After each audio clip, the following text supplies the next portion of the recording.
یه پسر جوون از کوچه پس کوچه های تهران بدون پارتی، بدون حاشیه، فقط با قلم و صداش تونست دل میلیون ها نفر رو بلرزونه. این داستان کسیه که رپ فارسی رو از زیر زمین آورد بالا تا صدای درد مردم باشه.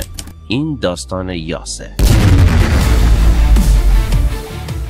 سال 1361 در دل شهر رشت پسری به دنیا اومد که بعدها صداش به فریاد یه نسل تبدیل شد. اون اسمش یاسر بود، یاسر بختیاری، کسی که ما امروز به اسم یاس میشناسیم. کودکی یاس مثل خیلیای دیگه ساده نبود. وقتی فقط 10 سال داشت خانواده‌اش به تهران مهاجرت کردن و اونجا با چالش‌های بزرگتری روبرو شد. ولی ضربه اصلی رو وقتی خورد که پدرش تنها تکیه‌گاهش از دنیا رفت. از اون روز یاس فقط یه بچه داغ دیده نبود، یه مرد جوان بود با مسئولیت یه خانواده. تو سن پایین رفت دنبال کار تا بتونه خرج مادر و خواهر و برادر کوچیکش رو بده. ولی بین همه فشارها یه چیز تو دلش زنده بود، عشق به موسیقی.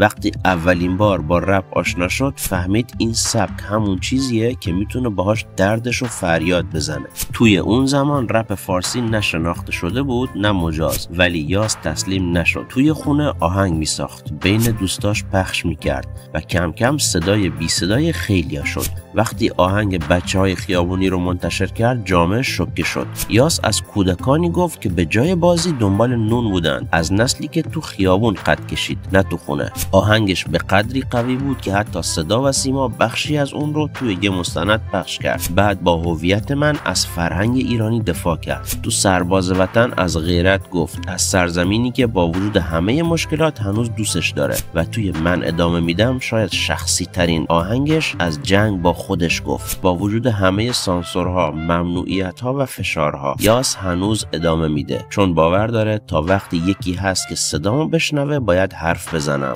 جمله معروفش شد شعار یه نسل. من اونم که حتی تو سکوت فریاد زد. و حالا بعد از سالها با وجود همه ممنوعیت‌ها هنوز توی دل جووناست، نه تو کنسرت‌های میلیاردی، بلکه تو هندزفری یه کارگر، تو اتوبوس یه دانشجو، تو اتاق یه جوون تنها. اون فقط یه رپر نیست، یا صدای نسلیه که یاد گرفته سکوت نکنه. داستان طلایی بعدیمون رو تو انتخاب کن. توی کامنت ها میبینمه.